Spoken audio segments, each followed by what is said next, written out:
जो कि कानून था। अगर कोई व्यक्ति ऐसा नहीं करता था तो उसके ऊपर फाइन की भी प्रावधान थी और जेल का भी प्रावधान था।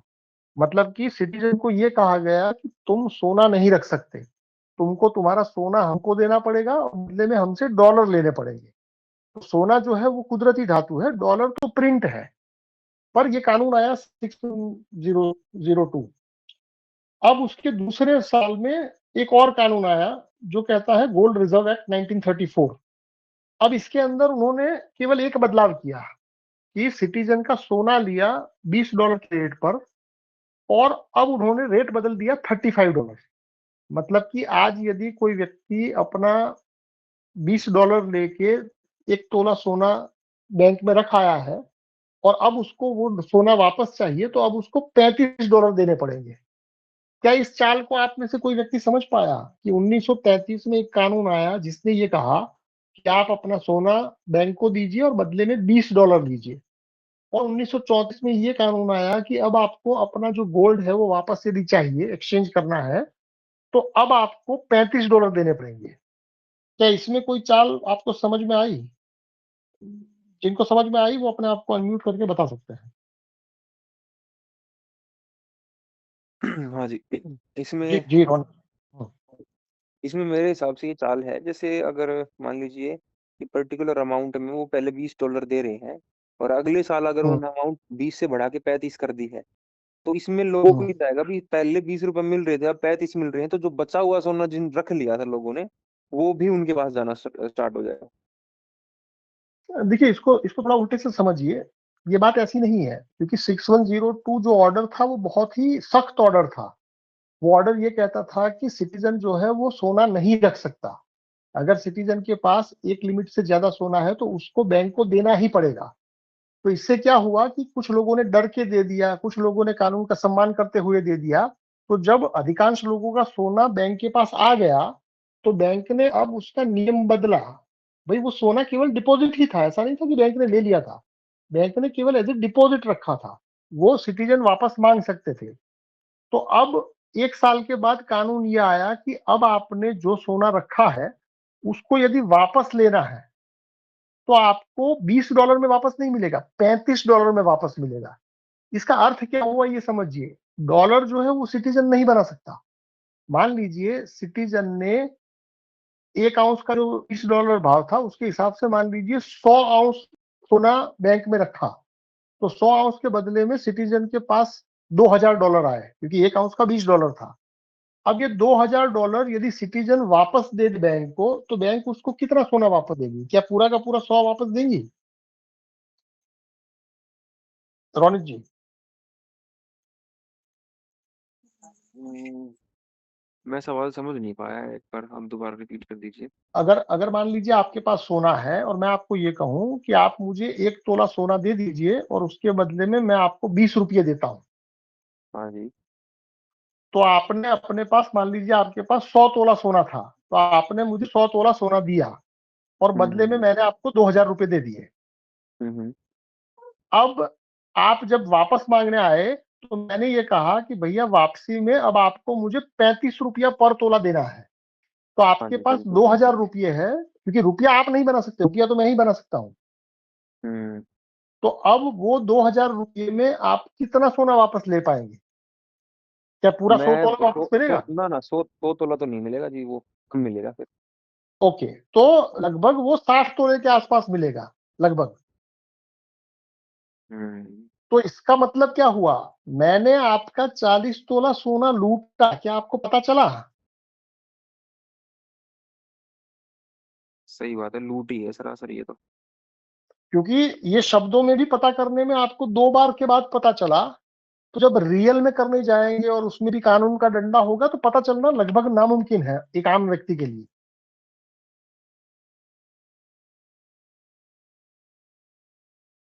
हाँ जी और कोई बिल्कुल। साथी है जिसको जिसको ये बात समझ में आई है? क्योंकि अगर ये समझ में आया तो आगे का बात ज्यादा समझ में आएगा। देखिए, ये कानूनी रूप से हुआ।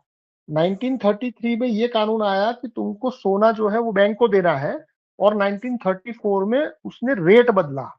जो चीज आपने ₹20 में गिरवी रखी थी या ₹20 में बैंक को दी थी, वही चीज वापस लेने में अब आपको 35 देना है। जी। और हाँ जी। इसमें एक चीज और होगी कि जैसे आपने कहा कि भाई 100 तोला सोना है, उसके बदले में आपको $2000 मिले, है ना? जी। उसके बाद में लेकिन अब वो जो स्वभावगत ये होना चाहिए कि भाई वो 100 तोला मेरे को वापस चाहिए, तो ये जो $2000 आपने दिए है ये ले लो और मेरा 100 तोला दे दो। लेकिन हाँ उसने ये हाँ कहा कि नहीं, उसने कहा कि वो जो $20 था वो 35 कर दिए, मतलब 15 हाँ बढ़ गया उसका। जी। तो अब क्या होगा कि मैं कहूंगा कि ठीक है, भाई मैं वापस लेना चाहता हूँ अपना 100, तो उसको ये होना पड़ेगा, मतलब इसमें एक चीज और ऐड करनी पड़ेगी। अगर अगर उसको 100 तोला सोना चाहिए, तो ये तो देना ही पड़ेगा जो $20 है ना? उसके बाद में हाँ $15 और देना पड़ेगा। अब डॉलर तो ये खुद बना नहीं सकता, भाई ये तो बना नहीं सकता हाँ। ना डॉलर, तो वो यस यस। उसके लिए फिर से सोना देगा। एक एग्जांपल दे रहा हूँ मैं आपको, हाँ मतलब क्योंकि भाई उसके पास तो छपता नहीं है डॉलर। डॉलर डॉलर तो एक आधिकारिक संस्था है, वो छाप रही है। हाँ। तो उसके लिए भी, मतलब ये कुल मिला करके ऐसा है कि तुम्हारा 40% सोना तो उन्होंने पहले ही रिजर्व कर लिया अपने पास में, है यस। ना? उसके बाद में जो 15% है, जो 15% जो इंक्रीज किया था, अगर वो भी तुमको चाहिए मान के चलो, तो उस सोने के लिए भी अपना सोना आपको उनको देना पड़ेगा।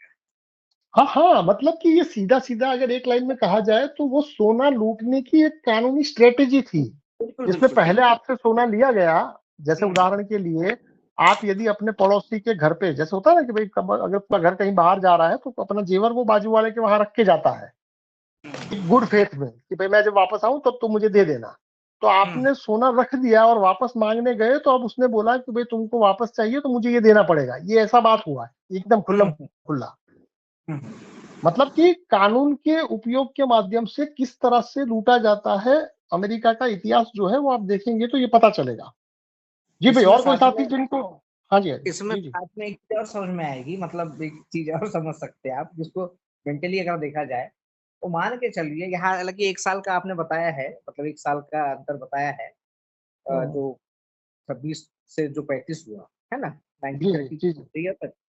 तो उसमें एक चीज और भी है कि भाई महंगाई भी तो बढ़ गई, मतलब वो एक एक मतलब हम जिस तरह से सोचते हैं, एक आम आदमी सोचता है, तो हम यही तो हाँ कहते हैं कि भाई महंगाई भी तो बढ़ गई। हाँ।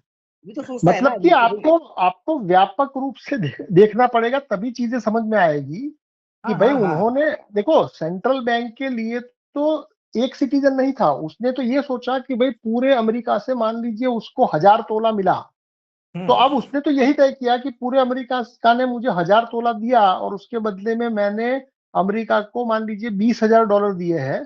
तो उस हम्म। $20,000 को आप वापस लेने आएंगे तो आपका 1000 तोला मिलेगा ही नहीं, 600 तोला ही मिलेगा। मिलेगा, चाहे वो हाँ। आप आए या आपके पैसे चुरा के कोई चोर आए, उसको ये लेना कोई देना नहीं है कि कौन आ रहा है। हाँ। क्योंकि आपने जैसे कहा कि भाई अमेरिका का जो बैंक है, डॉलर छापने का अधिकार तो उसके पास ही है। सोना हम्म हो सकता है कि किसी के पास कम ज्यादा हो, और डॉलर हम्म जब उसने आपको दे दिया, फिर वो हो सकता है कि आपके घर से चोरी हो जाए या आप सामान के बदले में उस डॉलर को किसी और को दे दे, ये हो सकता है। पर हम्म इकोनॉमी में तो उसने, बैंक ने जितना डॉलर दिया है उतना ही रहेगा ना, इकोनॉमी में तो वो डॉलर बढ़ेगा नहीं। हम्म तो ये स्टाइल ये है कि भैया आप सबको, यदि आप सबसे चीजें ले ली जाए और वापसी में ये तय ही हो कि हो सकता है कि किसी व्यक्ति को कम ज्यादा देना पड़े, पर ऑल ओवर जो है लॉटरी टिकट जैसा है। भाई आप सबने 10-10 रुपए का लॉटरी लिया, और 100 लोग थे और 100 लोगों ने टोटल 1000 रुपया मुझे दिया, और अगर लॉटरी का प्राइस मनी ही 600 रुपया है, तो मैं तो सेफ हूं ना, मुझे तो मतलब 1000 लिया और 600 ही वापस देना है, ये हो गया ना। हम्म। हाँ जी भाई, और कोई साथी जिसको ये बात समझ में ना आई हो तो थोड़ा बात कर सकते हैं,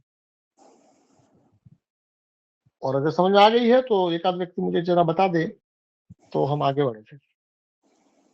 हाँ जी, समझ आ रहा है। ओके जी।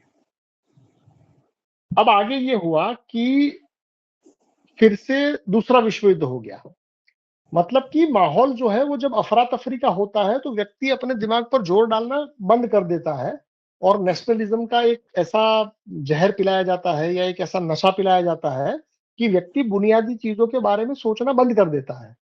क्योंकि जब वैश्विक मंदी लानी हो या जब अर्थव्यवस्था को कंगाल करना हो, तो युद्ध उसका एक बहुत सिंपल लॉजिक होता है कि भाई यदि आप युद्ध में थे तो प्रोडक्शन बंद हो गया होगा, उत्पादन के साधन अस्त व्यस्त हो गए होंगे, लूटपाट हुई होगी, सिस्टम चला नहीं होगा। तो ये सारे तर्क जो है वो, क्योंकि आम आदमी भोला होता है, तो आम आदमी को ये लगता है कि भाई हमारे सोल्जर या हमारा देश जो है वो इतना सरहद पर मेहनत कर रहा है, तो ठीक है, ये सारी जो असुविधा हमको हो रही है वो ठीक है।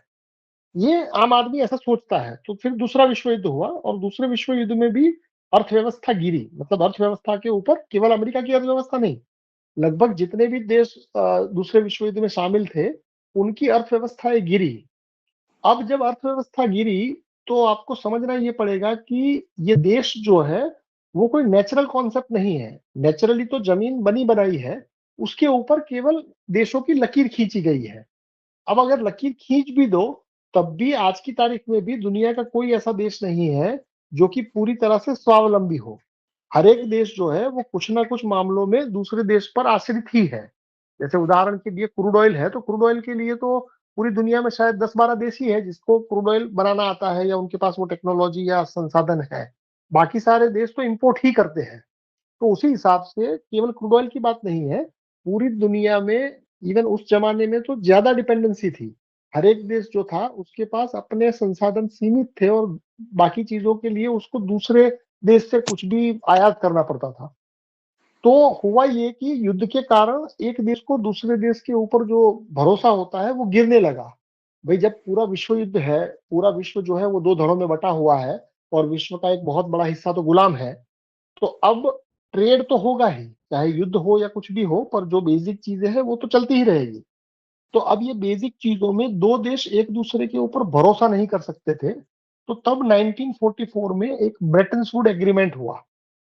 लगभग उसमें 40-45 देश शामिल थे, और ये 40-45 देशों ने मिलके, मतलब एक कमेटी के जरिए, ये तय किया कि यदि हम लोगों को एक दूसरे के ऊपर भरोसा नहीं है, तो हम अमेरिका के ऊपर भरोसा कर लेते हैं।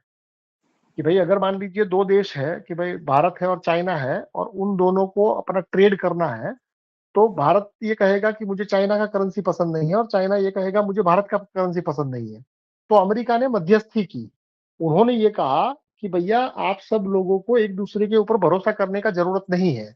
जो भी इंटरनेशनल ट्रेड होगा वो इंटरनेशनल ट्रेड आप डॉलर में सुलझा लेना। अब उन्होंने ये भी कहा कि भैया डॉलर के ऊपर भी भरोसा करने की जरूरत नहीं है, क्योंकि डॉलर के पीछे हमने सोना रखा है। तब भी रेट यही था, $35 पर आउंस। तो उन्होंने पूरे विश्व को ये बताया कि भाई तुम लोग आपस में जो भी बिजनेस करना है वो करो, और उसका जो फाइनल सेटलमेंट है वो तुम डॉलर में करो, और डॉलर पर तुम्हारा भरोसा बना रहे, इसलिए हम डॉलर के पीछे गोल्ड को रखते हैं। और तुमको जब भी डॉलर की आवश्यकता हो तो तुम गोल्ड लेके डॉलर ले सकते हो, और जब भी तुमको गोल्ड चाहिए तब तुम डॉलर हमको वापस दे देना, हम तुमको गोल्ड वापस दे देंगे। ये एग्रीमेंट हुआ जिसको ब्रेटन वुड एग्रीमेंट कहते हैं। इसमें थोड़ा सा चेंज केवल इतना था कि पहले जैसे उन्होंने सिटीजन से गोल्ड मांगा था, वो डायरेक्ट था कि भाई सिटीजन जो था वो बैंक में सोना जमा कराता था और सोना बाहर भी लेता था। पर जब उन्होंने यही खेल विश्व के साथ किया, तो उन्होंने सभी देशों में एक सेंट्रल बैंक बनाया। आप याद करिए, भारत में भी जो सेंट्रल बैंक बना है वो 1934 में ही बना है, और लगभग पूरे विश्व के जो सेंट्रल बैंक है वो 30-40 के दशक के आसपास ही बने हैं, दूसरे विश्व युद्ध के या तो उसके उसके दरमियान या तो उसके बाद में। मतलब कि ये पूरा एक प्लानिंग के तहत ही हुआ है, ये पूरा स्ट्रेटेजी ही है। नहीं, वरना ये नहीं हो सकता कि हर एक देश का सेंट्रल बैंक इसी दशकों में या इसी तारीख के आसपास बना हो। कहने का मतलब ये है कि जब उन्होंने ये देखा कि जब सिटीजन को लूटा जा सकता है, तो पूरी दुनिया को भी लूटा जा सकता है। पूरी दुनिया को लूटने के लिए पहले उन्होंने इंफ्रास्ट्रक्चर बनाया, पहले उन्होंने हर एक देश में एक सेंट्रल बैंक बनाया। फिर ये कहा कि इंटरनेशनल ट्रेड के लिए सेंट्रल बैंक के माध्यम से हम डॉलर मुहैया कराएंगे। सेंट्रल बैंक जो है वो सिटीजन से गोल्ड लेगी, और वो गोल्ड के बदले में वो डॉलर लेगी, ताकि इंटरनेशनल ट्रेड बना रहे। कुछ समझ में ना आ रहा हो तो बीच में मुझे रोकिएगा। और 1945 में क्या हुआ, आप सब लोग जानते होंगे कि 1945 में जो सेकेंड वर्ल्ड वॉर है वो समाप्त हुआ, और उस समाप्ति में भी अमेरिका का एक अहम रोल था।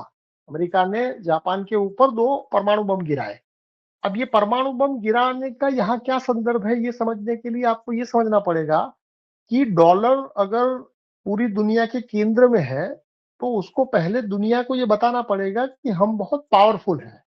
या तो तुम हमारी बात समझ लो डायरेक्टली कहने से, और अगर नहीं समझे तो फिर हमको तुमको ठीक करना भी आता है। ये एक मैसेजिंग था। जैसे पुलिस जब किसी चोर को पकड़ती है तो कानून तो ये कहता है कि भाई उसको पूछताछ करनी है, उसको एविडेंस ढूंढना है, उसको बात करनी है, उसको सवाल जवाब करना है।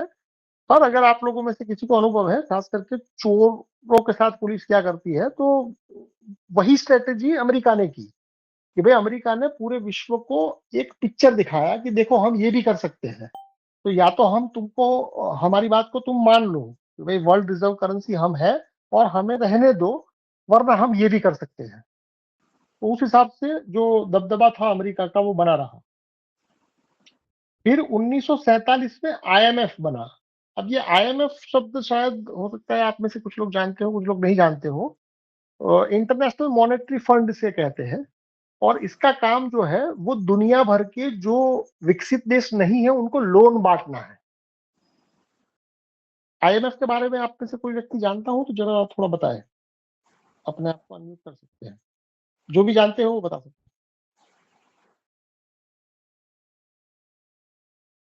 जी अंकुश जी, आप कुछ बताएंगे?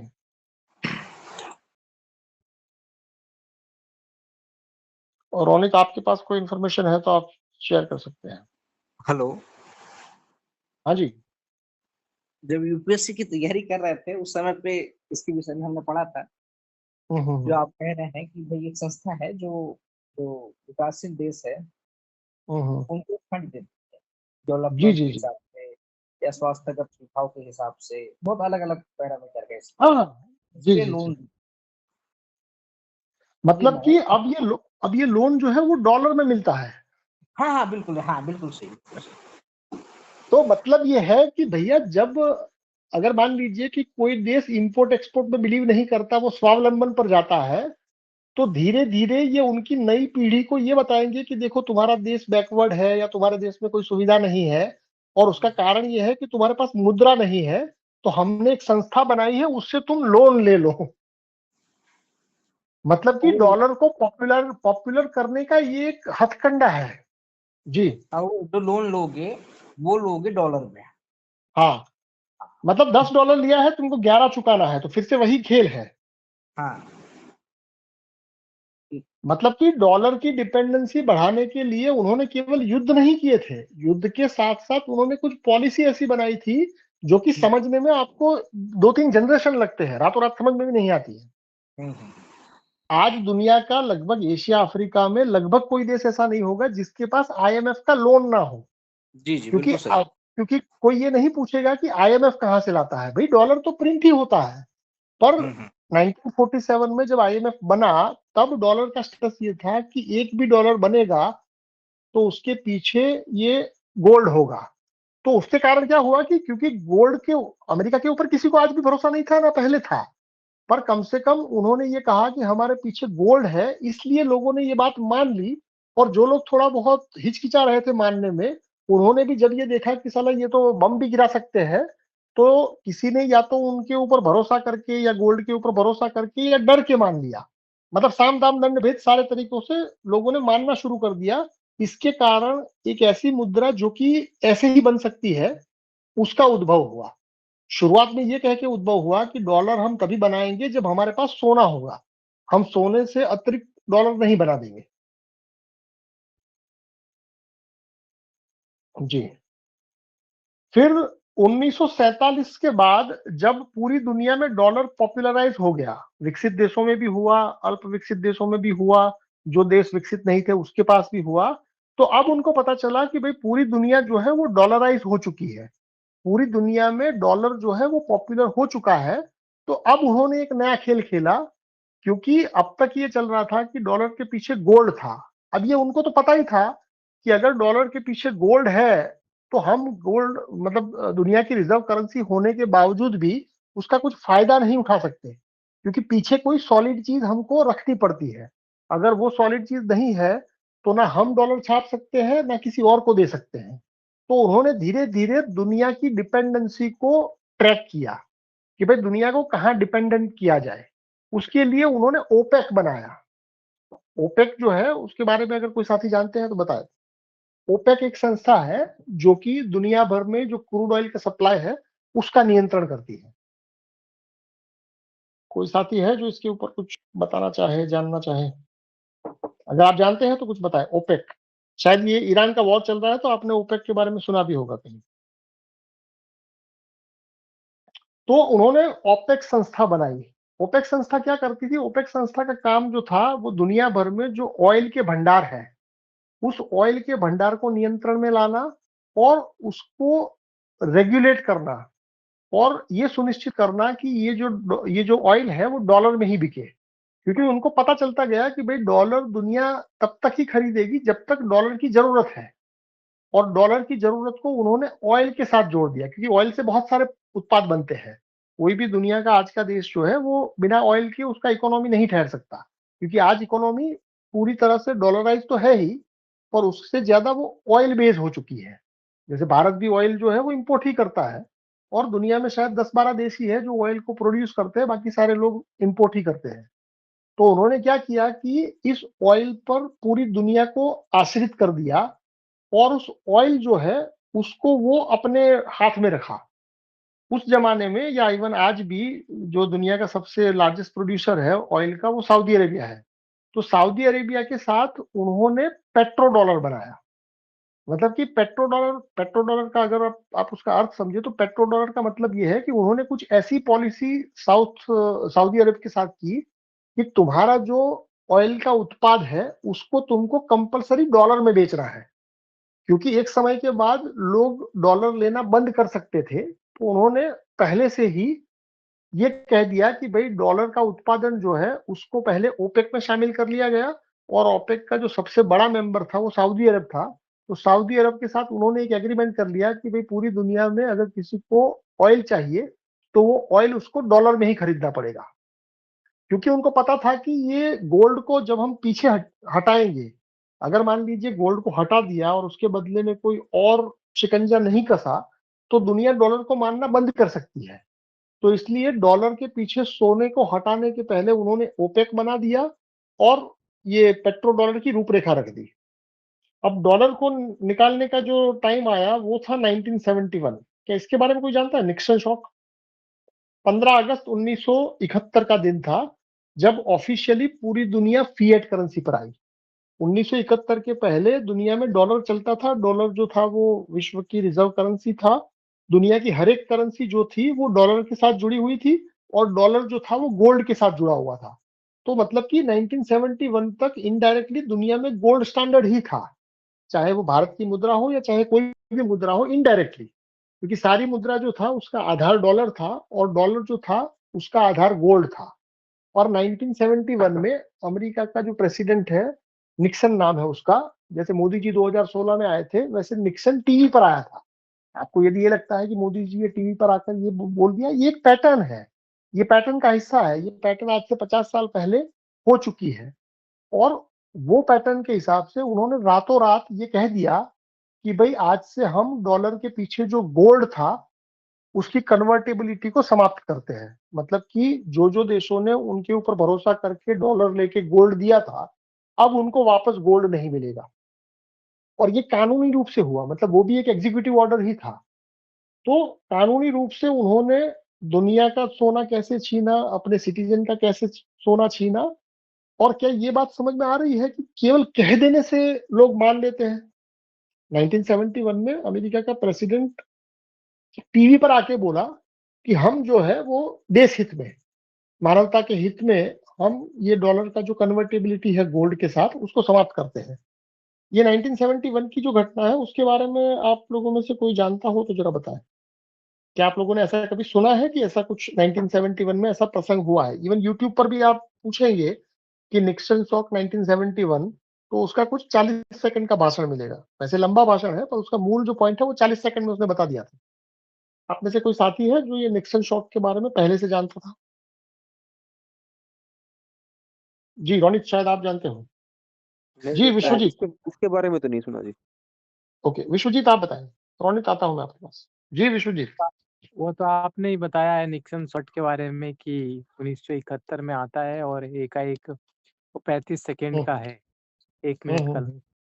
जी वो जी जी। आके और बोलता है गोल्ड स्टैंडर्ड जो आधार था वो मैं हटा रहा हूँ और खुलेआम धांधली मतलब कर रहा हूँ, लेकिन इससे कुछ नहीं, क्योंकि सबका गोल्ड उसके पास रिजर्व था और मतलब कि ये सीधी-सीधी गुंडागर्दी है, पर किसी को पता भी नहीं है। चलो उसके बाद विरोध हुआ नहीं हुआ वो बात की बात है। पर मैं जितने लोगों को जानता हूँ उसमें से लगभग कोई व्यक्ति ऐसा मुझे नहीं मिला है जो उसको पहले से जानता हो। जी, विशु जी। जी। तो उसने वो हटा लिया वो स्टैंडर्ड और उसके बाद वो अभी सब हवा में ही है। लेकिन हुँ, अभी हुँ। अभी भी तो लोग मानते हैं कि गोल्ड स्टैंडर्ड ही चलता है। लेकिन वो हाँ, कब का हाँ। 1971 से ऑफिशियली गोल्ड स्टैंडर्ड हट चुका है। कम से कम अमेरिका ने तो इसकी घोषणा भी कर दी है। कर दी है बताइए? भारत में उसका क्या परिस्थिति है वो भी हम देखेंगे।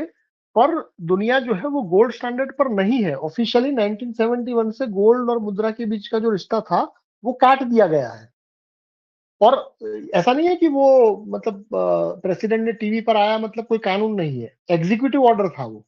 अमेरिका में एग्जीक्यूटिव ऑर्डर का मतलब ये होता है कि प्रेसिडेंट यदि एग्जीक्यूटिव ऑर्डर जारी करता है तो वो कानून बन जाता है। जैसे 1933 में जो कानून था एग्जीक्यूटिव ऑर्डर 6102 वो ये कहता था कि सिटीजन जो है वो एक मात्रा से ज्यादा गोल्ड नहीं रख सकते।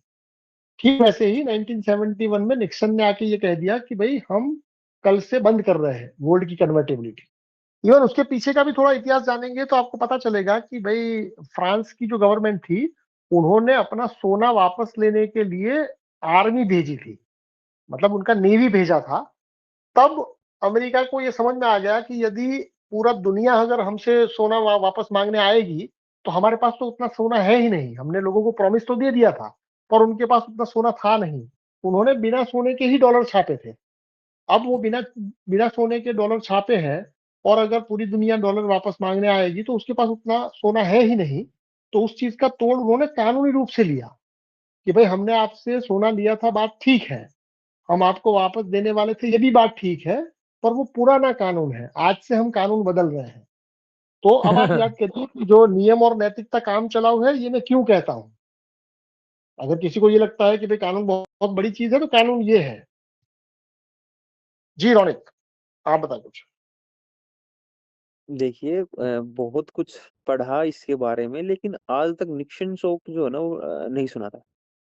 Nixon shock okay. के बारे में एक्चुअल में आज पता लगा है, और इस चीज़ का तो हमें पता था कि गोल्ड स्टैंडर्ड हट चुका है। अब गोल्ड से पैसे नहीं छपते हैं। लेकिन निक्सन शॉक जो आपने पर्टिकुलर बताया 15 अगस्त 1971, मैं ये मानता हूँ कि 15 अगस्त 1939 को हम आज़ाद हुए और 15 अगस्त 1971 को दोबारा से गुलाम हो गए। नहीं नहीं, वो आजाद कैसे हुए थे उस पर भी आएंगे। भाई देखो, अगर आप मुद्रा के बाबत समझना चाहते हैं तो निक्सन शॉक जो है वो उसका सेंटर पॉइंट है। बिना निक्सन शॉक को समझे मुद्रा नहीं समझ में आएगी। ये गोल्ड स्टैंडर्ड से फिएट स्टैंडर्ड कैसे आया ये समझने के लिए ये बिंदु समझना जरूरी है। अभी इसके बाद आप गूगल करिए, मतलब यूट्यूब पर जाइएगा तो यूट्यूब पर उसका आई थिंक 39 सेकंड का एक वीडियो है। पूरा पूरा उसका जो स्पीच है वो तो है ही, पर उसने अपनी बात केवल 40 सेकंड में कह दी थी। एकदम सीधा सीधा सीधा थोपा ही गया था कि भैया तुम आना मत ऐसा। जी। जी, बिल्कुल देखेंगे हम। हाँ जी। जी भाई, और कोई साथी इस पर अपनी प्रतिक्रिया देना चाहे तो स्वागत है। ओके, तो आगे बढ़ते हैं। तो 1971 से दुनिया जो है वो ऑफिशियली फिएट स्टैंडर्ड पर आई। उस दिन से अमेरिका को डॉलर छापने के लिए कोई गोल्ड की जरूरत नहीं थी ऑफिशियली। उसके पहले थी, और उसके पहले थी तो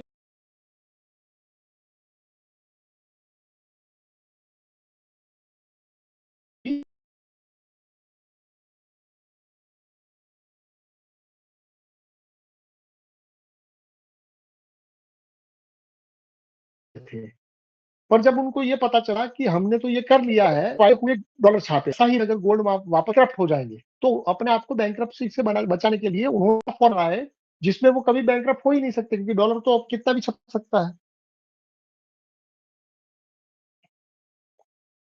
अभी का क्या हालत है तो आप लोगों को शायद पता होगा कि 1971 से लेके अब तक अभी जो ईरान के साथ जो चल रहा है उसमें बीच में सद्दाम हुसैन के साथ कुछ हुआ, गद्दाफी के साथ कुछ हुआ, अभी वेनेजुएला में हुआ। आपको क्या लगता है कि ये सब क्यों हुआ? उसका कोई लिंक आपको मिलता है?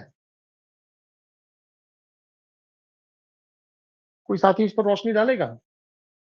कि भाई खाड़ी देशों के साथ अमेरिका कुछ वर्षों में हमेशा युद्ध की स्थिति में क्यों आ जाता है? मैंने सुना है उसका डॉलर पे वो लोग हमला कर रहा था, इसलिए उसने उन लोगों को हटा दिया रास्ते से। खाड़ी देशों का जो है, क्योंकि जो ऑयल की बात है वो खाड़ी देशों में ही उपलब्ध है, और जी जब जी तक खाड़ी देश वाले लगभग जिन जिन विभूतियों का आपने नाम लिया, जिन शख्सियतों का नाम किया, वो इस चाल को समझ चुके थे अमेरिका के। हाँ हाँ, क्योंकि वो ओपेक, ये ओपेक शब्द जो है, ओपेक संस्था उन्होंने किस लिए बनाई कि जो भी देश तेल का उत्पादन करते थे उन देशों को उन्होंने संगठित करके ओपेक नाम की संस्था बनाई, ताकि ओपेक के ऊपर वो राज कर पाए। क्योंकि ओपेक जो है वो उसका मेंबर बनने की कंडीशन ये है कि आप क्रूड ऑयल के उत्पादक होने चाहिए। ऐसा नहीं है कि सारे उत्पादक ओपेक का हिस्सा है, पर ओपेक नाम का एक संगठन बना ताकि जो भी व्यक्ति इस ओपेक में शामिल ना हो और दुनिया को प्रभावित करने की कोशिश करे तो नजर में आ जाए कि भैया ये है, इसको खत्म करो या इसको थोड़ा प्रताड़ित करो।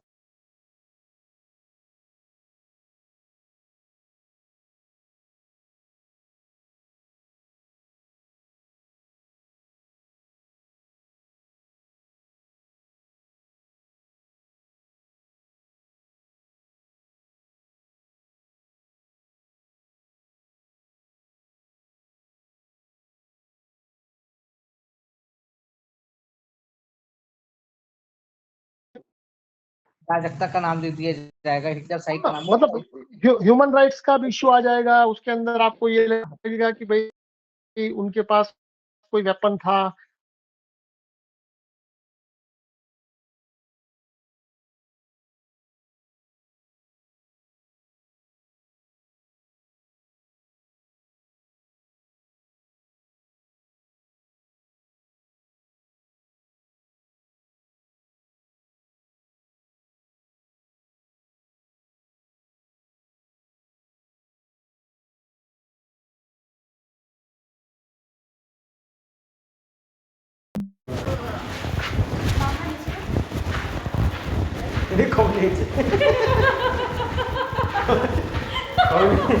याच्यात घरी आईला म्हणजे काकीला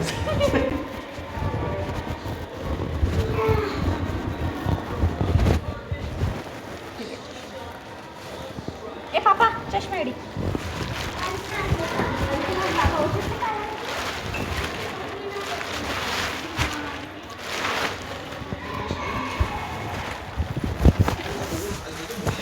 क्या चाहिए था तेरे को? आइस लगाया, हम लोग उसका चेन तोड़ेंगे अब यहाँ पर जाकर। ये भाई बहुत अंदर जा रहे हैं, सीक्रेट लोकेशन में जा रहे हैं ऐसा लग रहा है।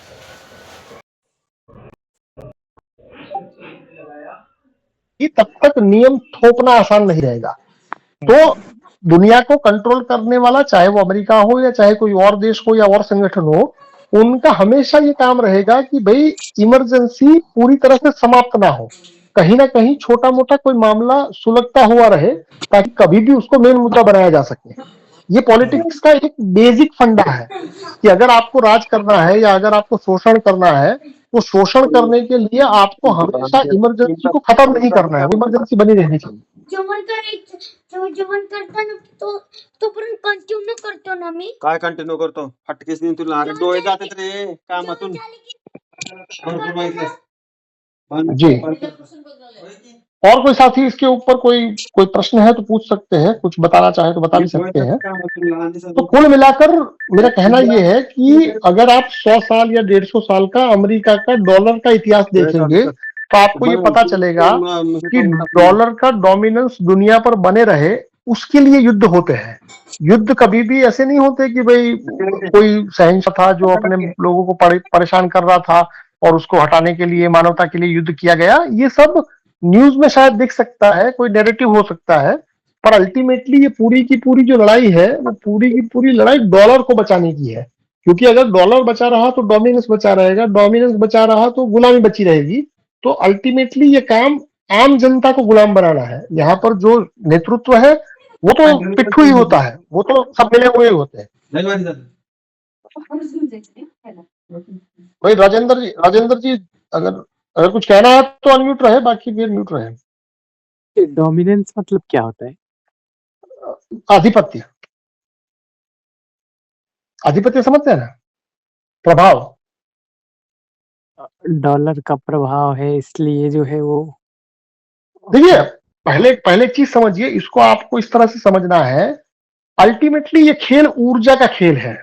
अगर मान लीजिए कि मुझे किसी के ऊपर हुकूमत करनी है, तो हुकूमत का मतलब ये होता है कि ऊर्जा यदि मेरे पास मैक्सिमम रहे, क्योंकि ऊर्जा मैं बना नहीं सकता, आप भी नहीं बना सकते, मूल खेल ऊर्जा का है, क्योंकि कुदरत के अंदर ऊर्जा कोई बना नहीं सकता, कोई उसको डिस्ट्रॉय भी नहीं कर सकता। तो इसलिए खेल ये चलता है कि जिसके आधिपत्य में ऊर्जा रहेगी वो मालिक रहेगा, वो तानाशाह रहेगा, वो शासक रहेगा। अब सीधा सीधा ऊर्जा मैं आपकी छीनना चाहता हूं, ना ये आपको समझ में आएगा, ना ये किसी को समझ में आएगा। तो अब क्या होगा कि भाई कुछ ऐसे माध्यम बनेंगे जिसके तहत आप ऊर्जा को छीन पाए।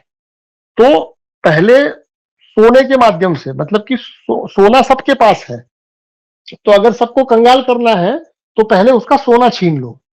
पर सोना छीनते छीनते एक मोमेंट ऐसा आएगा जब पता चलेगा कि कोई सोना छीन रहा है, तो व्यक्ति का माइंड जो है उसको डाइवर्ट कर दो। तो व्यक्ति को सोने से फिर क्रूड ऑयल में डाइवर्ट किया गया।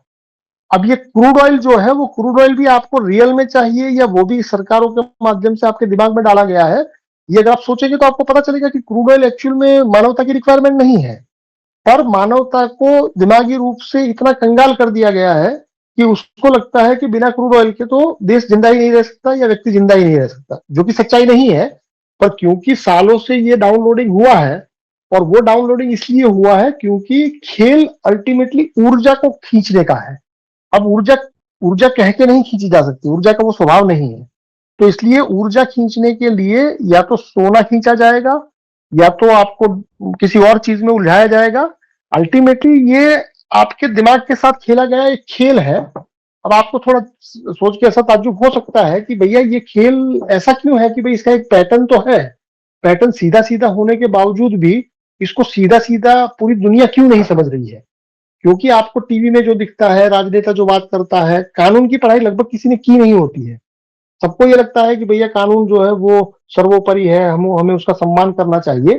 पर कानून का भी आपको पैटर्न देखना पड़ेगा कि दुनिया भर में आप किसी भी देश का हिस्ट्री देखिए और उसका कानून देखिए, तो आपको पता यही चलेगा कि कानून हमेशा अपना शिकंजा कसता रहता है। दिखावा ये करता है कि कानून जो है वो आपकी सुविधा के लिए, आपकी सुरक्षा के लिए है, पर अगर आप उसको खुली आंखों से देखेंगे तो आपको पता चलेगा कि इसमें सुरक्षा और इसकी बात ही नहीं है, इसमें शोषण की बात है। जी, तो अमेरिका की जो भी हिस्ट्री हमने आज देखी, उस पर कोई अपनी प्रतिक्रिया देना चाहता है तो स्वागत है। मतलब कुल मिलाकर आज की तारीख में डॉलर जो है वो पूरी तरह से फिएट है। फेडरल रिजर्व बैंक जो है वो जितना डॉलर छापना चाहे उतना छाप सकता है। आज की तारीख में लगभग अमेरिका का कर्जा जो है वो 40 ट्रिलियन के आसपास है, 40 ट्रिलियन यूएस डॉलर। मतलब कि फेडरल रिजर्व ने 40 ट्रिलियन यूएस डॉलर छापे हैं, जिसका कर्जा अमेरिका की सरकार के ऊपर है।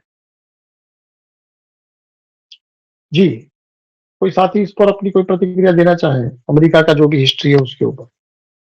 जी मिस्टर हमने सबको दिया है 40 ट्रिलियन कर्जा या उसका खुद का कर्जा है 40 ट्रिलियन? देखिए, आप ये समझिए कि डॉलर जो है वो कर्जे से बनता है, जैसे भारतीय रुपया भी कर्जे से ही बनता है। तो अमेरिका की जो सरकार है उसके ऊपर 40 ट्रिलियन डॉलर का कर्जा है, उसको वो चुकाना है। जैसे इंडिया के पास 2 लाख करोड़ का कर्जा है, उसके पास और 40 250 लाख, ट्रिलियन का है। हाँ 250 लाख करोड़ का भारत का कर्जा है। 250 लाख करोड़ मतलब अगर ट्रिलियन में बात करें तो वो लगभग 2.5 ट्रिलियन होता है, 2.5 ट्रिलियन। हाँ, और अमेरिका के पास भी कर्जा है। हमें समझ में नहीं आया कि अमेरिका तो खुद ही बॉस है, तो वो कर्जे में क्यों है? अरे भाई साहब, इसमें बॉस की बात नहीं है, बॉस को भी रुपया या डॉलर चाहिए तो वो कर्जे से ही बनता है, उसका नियम ही ये है। समझ में आ रहा है? ये जो मतलब कर्जा कि उसने लिया है, ये जो कर्जा लिया है, या जो जिस तरह से भाई साहब का बड़ा अच्छा क्वेश्चन है कि भाई जब सबको दे रहा है तो वो खुद कर्जे में क्यों है? तो वो खुद कर्जे में इसलिए भी है, अगर वो खुद कर्जे में नहीं रहेगा तो फिर तो क्वेश्चन मार्क और हो जाएंगे। ना, आप ये चीज समझिए कि अगर मान लीजिए कि मैं और आप एक मिली भगत कर ले कि हाँ भाई हाँ मेरे नाम, मैं आपके नाम पर कर्जा ही देता रहूंगा और हम दोनों एक ही हो, पार्टी एक ही हो, हाँ हाँ पर पेपर में लिखा जाए कि भाई ये एक्स आदमी ने वाई आदमी को कर्जा दिया और ये वाई आदमी जो है वो कर्जे से फिर वो रोड बना रहा है, फिर रास्ते बना रहा है, फिर सोशल सिक्योरिटी दे रहा है, तो लगेगा ऐसा कि ये भला आदमी है जो कि कर्जा लेके भी दुनिया का सोच रहा है। हाँ हाँ, तो वही वही तो हमने कहा कि बाकियों को, हमको तो यही लग रहा है ना, अमेरिका जैसे अमेरिका के ऊपर में इतना डॉलर का खर्चा आपने बताया, तो बड़ी थोड़ा सा हमारे हमको बड़ी संतुष्टि मिली कि हम ही नहीं है भिखारी, वो भी भिखारी है। मतलब एक प्रकार से एक आनंद मिला ना। हाँ, हालांकि वो है समझने नहीं, वो वाली तो हाँ हाँ समझने वाली बात यह है कि अमेरिका ने अगर ये कर्जा लिया है, भारत ने भी ये कर्जा लिया है और दुनिया के लगभग सभी देश ने कर्जा लिया है, तो सोचने वाली बात यह है कि यदि सभी कर्जदार है तो इसका देनदार कौन है। तब आपको पता चलेगा कि देनदार उन्होंने खुद एक बना दिया है ऐसे ही। ये फेडरल रिजर्व जो है वो ऐसे ही बना है जो कि देता है, उसके पास है नहीं, पर ये अकाउंटिंग में देता है। पर क्योंकि वो जो देता है वो सरकार और बैंक के लिए लेन देन जो है वो कागज के ऊपर हो रही है, पर आपको और हमको उसके लिए केवल कागज से काम नहीं चुकाना है। हमको उसके लिए या तो पसीना बहाना है, या तो खून बहाना है, या तो कुछ षड्यंत्र करना है। मतलब ये है कि भाई सरकारों ने अपनी पैसे की आपूर्ति के लिए एक संस्था बना के रखी है और वो संस्था और उसके बीच में कागज का रिश्ता है, कलम का रिश्ता है। पर वो रिश्ता यदि मान लीजिए हमारे ऊपर भी वो कलम का रिश्ता होता तो कोई दिक्कत नहीं है, तब शोषण की संभावना नहीं थी। पर ये शोषण तब मैं कहता हूं कि भाई एक संस्था को या एक सरकार को लोन जो मिलता है वो केवल कागज या कलम से मिलता है, पर एक आम आदमी को वही चीज लेने के लिए या तो कोई गिरवी रखना पड़ता है सामान, या तो उसको खून पसीना बहाना पड़ता है। ये शोषण है। अगर मान लीजिए कि मुझे रोटी खाने के लिए अपना लहू देना पड़े और आपको केवल चिट्ठी लिखनी पड़े, तो ये मामला पूरा शोषण का हुआ ना। बिल्कुल बिल्कुल। तो कुल मिलाकर आपको समझाने की मेरी जो बात है वो इतना ही है कि दुनिया में समानता के नाम पर इतनी बड़ी असमानता चल रही है और वो असमानता प्राकृतिक नहीं है, वो डाली गई है, वो आपके दिमाग में, आपके वातावरण में, आपके आसपास वो इम्प्लांटेड है। जी भाई, और कुछ? हाँ जी, हाँ जी रोनित। हाँ जी, इसमें इसी को कंटिन्यू करते हुए मेरे दिमाग में एक प्रश्न है, और मैंने ना ऐसे ही जैसे आप समझा रहे हो इसी तरीके से एक से और सुना था, इन्हीं चीजों के बारे में समझा था। तो वहां से एक चीज निकल के आई थी कि जैसे इंडिया को अगर लोन लेना है तो वो अपने बाप के पास जाता है और उसको बोलता है कि मुझे लोन चाहिए। वो फाइल बना के देता है उसको, ऐसे पैसे नहीं देता हाथ में कि लो ले लो। वो फाइल बना के देता है, चलो मैंने तुम्हें इतना लोन दिया। वो फाइल इधर लेके आते हैं और फाइल रख देते हैं और फिर नोट छाप देते हैं। तो ये थोड़ा सा ना समझने में कॉम्प्लेक्स चीज है कि अगर नोट ही छापने थे तो वो बिना फाइल के भी छाप सकते थे, तो उन्हें ऐसी परमिशन की क्या जरूरत पड़ी? इस पे थोड़ा प्रकाश डालिए। भाई देखिए, उल्लू बनाने के लिए जब भारत सरकार को कागज लिखने पर लोन मिल सकता है तो एक आम समझ तो ऐसी हो सकती है कि भाई कागज लिखने की क्या जरूरत है। कागज लिखने की इसलिए जरूरत है ताकि बाकी लोगों को ये बताया जा सके कि देखो हमने इसमें कंडीशन रखी है, हम वापस लौट आएंगे, ये सब करेंगे, ताकि लोग मूल सवाल पूछना भूल जाए। लोगों को ये लगे कि भाई सरकार ने बैंक को एक लेटर लिखा है और उस लेटर के बदले में बैंक ने उनको कर्जा दिया है, तो व्यक्ति ये समझना या ये पूछना भूल जाए कि भाई चलो ये तो समझ में आ गया कि भाई बैंक ने, मतलब सरकार ने बैंक से लोन लिया, पर साला बैंक कहां से लाया, ये सवाल आप ना पूछे, इसलिए सिस्टम को थोड़ा कॉम्प्लेक्स रखा गया है। मान लीजिए कि ये जो IMF, मतलब ये अमेरिका की गवर्नमेंट है, उसने फेडरल रिजर्व से लोन लिया, तो उसके लिए वो बजट पेश करेंगे, उस बजट का कारण बताएंगे, उसके पीछे थोड़ा रिसर्च बताएंगे, उसके पीछे उनके अनुमान बताएंगे कि हमको यहाँ यहाँ ये खर्चा करना है और हमारे ट्रेजरी में पैसा नहीं है, इसलिए हम ये लोन ले रहे हैं, ताकि आपको उनकी कंडीशनों में कॉम्प्लेक्सिटी दिखे। आप ये बुनियादी और एकदम बच्चे जैसा सवाल है वो भूल जाए कि भाई चलो समझ में आता है कि गवर्नमेंट को लोन चाहिए, वो समझ में आता है, पर वो जहां से लोन ला रहा है वो उसके पास साला है या नहीं है ये तो पता करो। समझ में आ रहा है आपको? बिल्कुल बिल्कुल। मतलब कि ये मामला एकदम सिंपल है, पर क्योंकि जैसे आप किसी कानून की किताब पढ़ेंगे तो मैं जितना आसान भाषा में या जितना स्ट्रेट फॉरवर्ड तरीके से बता रहा हूं उतना स्ट्रेट फॉरवर्ड आपको मिलेगा नहीं। मतलब ये इस तरीके से है, जो ऊपर से जो दिखाया जा रहा है वो सारी फॉर्मेलिटीज हैं। मतलब एक मिट्टी गोली दे दी जाती है लोगों को, ताकि लोगों में भड़के ना लोग, ऐसे अलगाव ना लोगों का पैदा हो, बस चुपचाप करते रहे। डाइवर्शन। देखिए, मैंने शुरू मूल से क्यों किया कि भैया किसी गवर्नमेंट को पैसा चाहिए, ये समझ में आता है कि भाई उसको रोड बनाना है, उसको लोगों को अनाज खिलाना है, वो समझ में आता है, वहां तक ठीक है बात भी। पर जब ये कहा जाता है कि उनको जो पैसा मिलेगा वो एक संस्था देगी, और वो संस्था जो है वो छाप के देगी, तो वो छाप के देगी मतलब कि उसके छापने से रुपया बन जाता है। ये सवाल मूल ये है कि यदि किसी संस्था के छापने से मुद्रा बन जाती है और उस मुद्रा से तुम जो चाहो वो खरीद सकते हो, तो वो तो भगवान हो गया ना।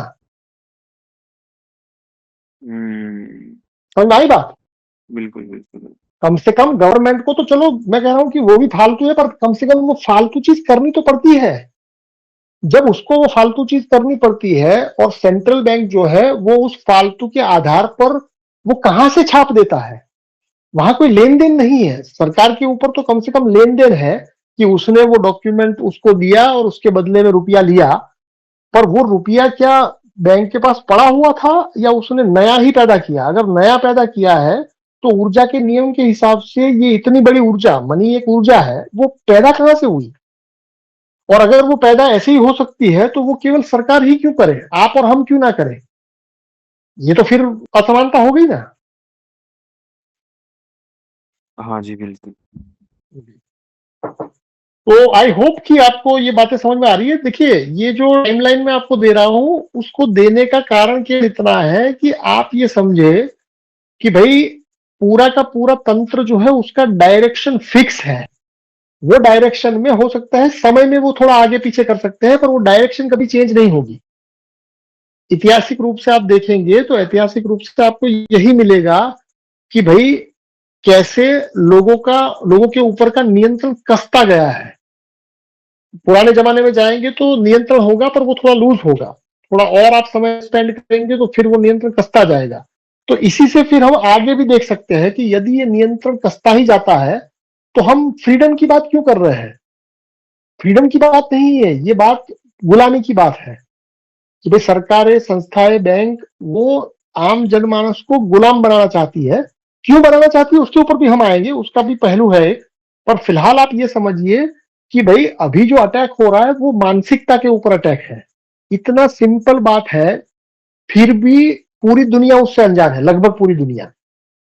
बात तो सिंपल ही है ना। यदि ये चीज आप किसी को बताए कि भाई मैं आपको लेटर लिखूं और लेटर के बदले में आप मुझे पैसा दे दे, ये बात तो अमेजिंग है ना। अगर ये बात आपके और मेरे लिए अमेजिंग है तो बैंकों के लिए वो फेयर कैसे हो जाता है? सोचने की बात केवल इतनी है। हाँ जी भाई, और कोई साथी हाँ जी। इसमें सब कुछ समझ आ रहा है। मेरी जिज्ञासा इस चीज में बढ़ रही है कि जो हमारा कोर्स चल रहा है इसमें इजराइल की एंट्री कब होने वाली है? ना, देखिए, इजराइल की एंट्री की जरूरत नहीं है।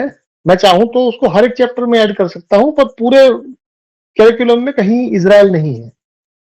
अच्छा। इजराइल के जगह पे मैं कुछ ऐसी चीज आपको बताऊंगा जिसको, क्योंकि इजराइल भी एक मोहरा है, आएंगे उस पर भी आएंगे। ठीक है ठीक। हाँ जी भाई, और कोई साथी इसके ऊपर कुछ रोशनी डालना चाहे, कोई सवाल है तो पूछ सकते हैं। ये अमेरिका का जो युद्धों का इतिहास है उस इतिहास को हमने एक्सप्लेन किया और उसके पीछे के कारण को समझने की कोशिश कर रहे हैं। समझना स्मूथ है या थोड़ा हार्ड लग रहा है आज का दिन? आज का दिन तो बहुत मजा आया सुनकर। अच्छा, चलिए, बहुत मजेदार है। तो ये तो अमेरिका की हिस्ट्री थी, तो थोड़ा भारत की हिस्ट्री देख लेते हैं कि इंडिया में क्या हुआ। जी जी जी, देखिए, भारत की हिस्ट्री को देखने के लिए पहले आपको एक चीज समझनी पड़ेगी कि जैसे भारत को सोने की चिड़िया कहा जाता था, तो सोने की चिड़िया से एक रूपक के तौर पर यह कहा गया है। उसका मतलब यह है कि भारत में सोने चांदी के अंदर व्यवहार होता था। हालांकि पूरे विश्व में अगर आप पुराने इतिहास को पढ़ेंगे या पुराने जमाने में जाएंगे तो सोने चांदी की ही मुद्रा थी व्यापक रूप से। तो अब ये सोने चांदी की जो मुद्राएं चलती थी उसके कारण क्या होता था कि व्यवहार जो था वो स्पष्ट था, बिजनेस ग्रो करता था। भारत के अंदर इकोनॉमी जो है वो ग्रो करती थी। उसका मेन जो कारण था वो ये था कि यहाँ मुद्रा जो थी वो सोने चांदी की व्यापक रूप में थी। तो सोने चांदी की मुद्रा होने के कारण चाहे आप बहुत ही कोई राजा हो या कोई कामदार हो, तो दोनों के लिए मुद्रा का जो स्टैंडर्ड था वो एक ही था। राजा को भी यदि सोना लाना है तो उसको भी खुदाई करनी पड़ती थी, मतलब किसी के माध्यम से, पर उसको करनी ही पड़ती थी। वो ऐसे ही नहीं था कि उसने बोला और हो गया। तो अब उसको चेंज करने की दिशा में जो पहला कदम था, हालांकि जो पहला कदम था उसको चेंज में नहीं कहता, पर उसको मैं कह रहा हूं कि विधिवत रूप से यहां से शुरू हुआ। 16वीं शताब्दी में भारत में एक शासक आया जिसका नाम था शेरशाह सूरी। अब ये शेरशाह सूरी ने भारत की ये जो मतलब सोने चांदी का जो व्यवहार था, जो कि लिखित नहीं था, उसको लिखित फॉर्म देने वाला ये पहला आदमी है या पहला शासक है। उसके पहले जो सोना और चांदी का जो नियम था वो क्या था कि 1 तोला यदि आपके पास सोना है और अगर आपको उसका छुट्टा कराना है, जैसे हमने आगे देखा था कि भाई छुट्टे की समस्या हो सकती है, तो भारत में वो नियम था 1 तोला सोना इज इक्वल टू 15 तोला चांदी। अगर किसी के पास चांदी है 15 तोला तो उसके बदले में वो 1 तोला सोना ले सकता था, और किसी के पास सोना है तो वो उसके बदले में 15 तोला चांदी ले सकता था। ये एक अलिखित इतिहास है भारत का, एक अलिखित नियम है, जिसको प्रथम व्यक्ति जिसने की लिखित रूप दिया वो शेरशाह सूरी था। उसके आपको दस्तावेज भी हिस्ट्री में मिलेंगे कि इस आदमी ने 1 तोला सोना बराबर 15 तोला चांदी, इस नियम को विधिवत रूप से लिखा, एक कानूनी रूप दिया। अब ये कानूनी रूप में कोई शोषण नहीं हुआ क्योंकि उसने मूल सिद्धांत को नहीं छेड़ा था। अब जब अंग्रेज आए तो अंग्रेजों को पता था कि भाई यदि ये सिद्धांत रहा, मतलब कि सोने और चांदी की कन्वर्टेबिलिटी का जो सिद्धांत है, यदि यही बना रहा तो इस देश को गुलाम नहीं बनाया जा सकता।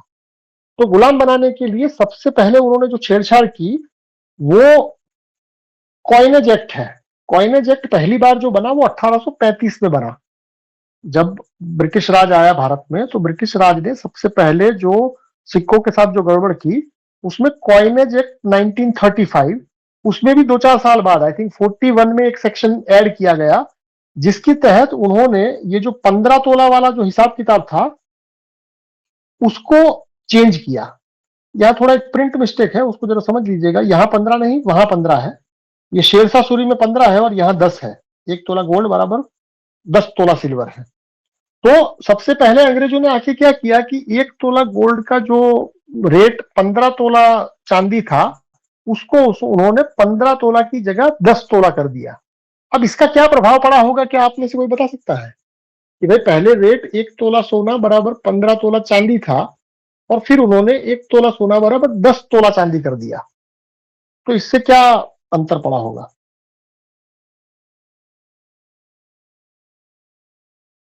अच्छा, सेम ही है, कोई प्रिंट मिस्टेक नहीं है, सेम ही है, यही है। मतलब कि पहले 1 तोला सोना बराबर 10 तोला चांदी था, तो अंग्रेजों ने आकर उसको 15 तोला चांदी किया। ये चेंज के कारण शोषण कैसे हुआ, क्या आप में से कोई बता सकता है?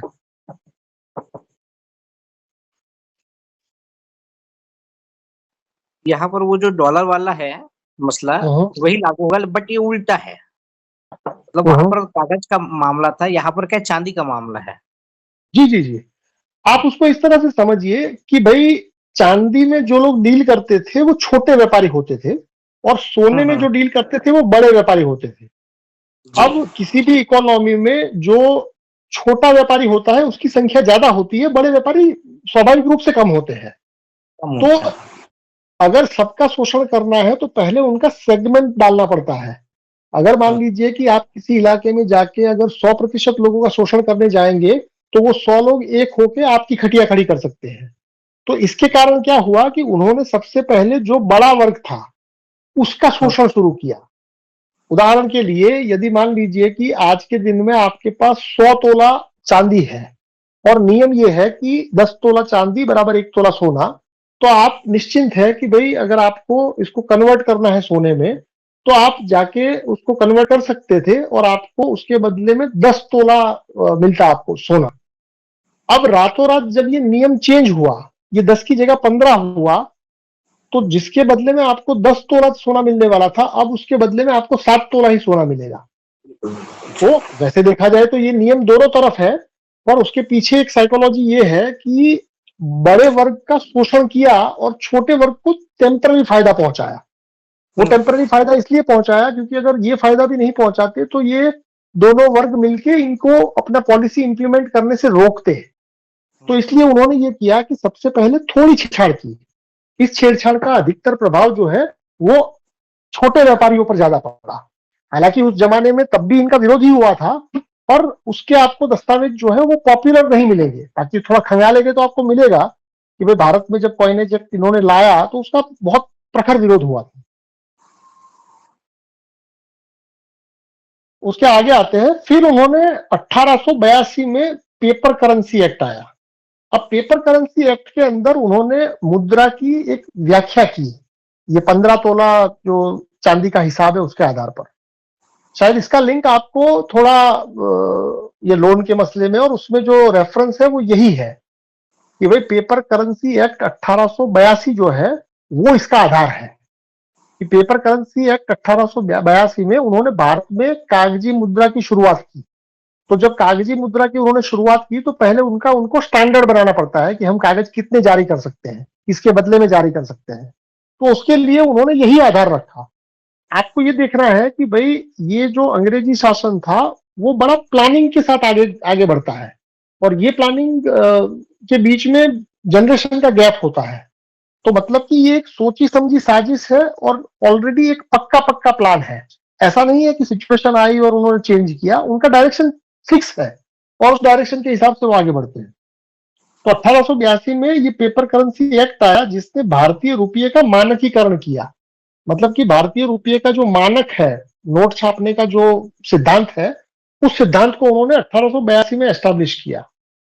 फिर 1934 आया। 1934 में भारत में आरबीआई बना। आरबीआई बनाने का मुख्य कारण यह था कि जैसे अमेरिका में पहले अलग अलग डॉलर होते थे, वैसे भारत में भी अलग अलग रियासत अपना मुद्रा जारी करती थी। तो उसको सेंट्रलाइज करने के लिए, ताकि कंट्रोल ठीक से हो पाए, नियंत्रण ठीक से हो पाए, उसके लिए 1934 में आरबीआई की स्थापना हुई। अब 47 में आप सबको पता है कि भारत की आजादी का एक नाटक हुआ। अब ये आजादी का जो नाटक हुआ उसके बाद लोगों के ये सवाल ना हो जाए कि ये आरबीआई तो अंग्रेजों ने बनाया था, इसलिए 49 में उसका राष्ट्रीयकरण किया गया। अब राष्ट्रीयकरण के बारे में आप लोग क्या समझते हैं कि जब भी किसी चीज का राष्ट्रीयकरण होता है तो उससे आप क्या अर्थ निकालते हैं? जो भी साथी इसके ऊपर कोई समझ रखता है जरा बताएं, मैं भी बताऊंगा और मैं आप लोगों का विचार जानना चाहूंगा। जी अंकुश जी कुछ कहना चाहते हैं?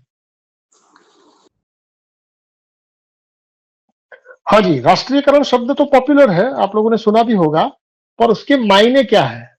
जब भी किसी चीज को राष्ट्रीय कहा जाता है या उसका राष्ट्रीयकरण होता है तो उससे आप क्या मतलब निकालते हैं? एक आम आदमी के लिए जो जब राष्ट्रीयकरण या राष्ट्र का जो शब्द आता है ना, तो वो उसको कनेक्ट करता है अपने देश के प्रति, एक राष्ट्रवाद के प्रति कह दीजिए, देशभक्ति के प्रति कह दीजिए। तो ये कहीं ना कहीं भी एक भावनात्मक कनेक्शन जोड़ता है।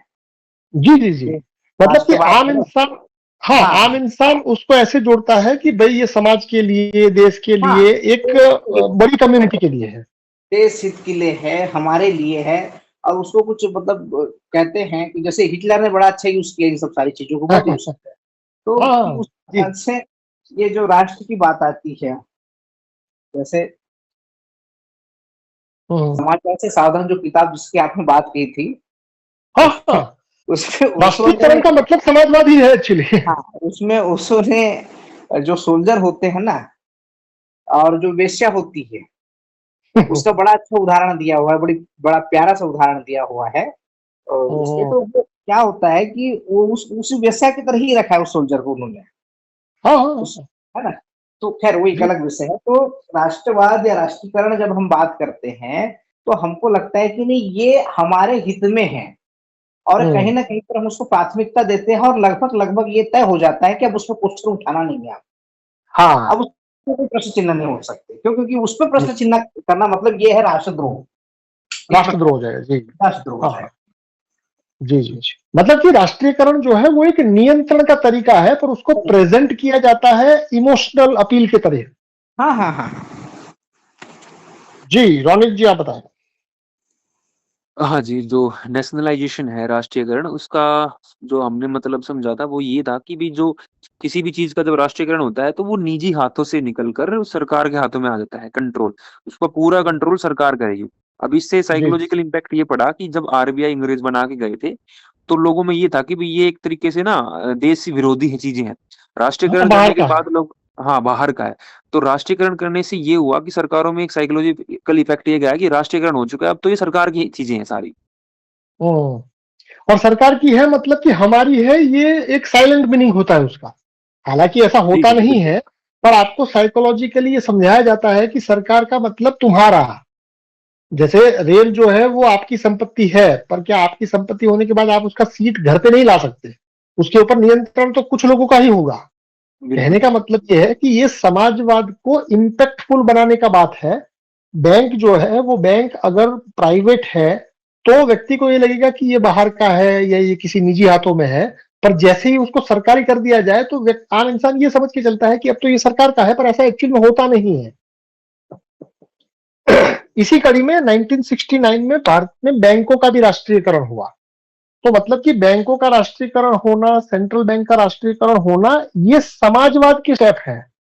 यहां पर एक और चीज भी जोड़ी जा सकती है, हालांकि मैंने जोड़ी नहीं है, हो सकता है अगले संस्करण में मैं जोड़ दूं, कि 1976 में भी भारत में एक घटना हुई और 1976 में भारत में समाजवाद शब्द को कॉन्स्टिट्यूशन में जोड़ा गया।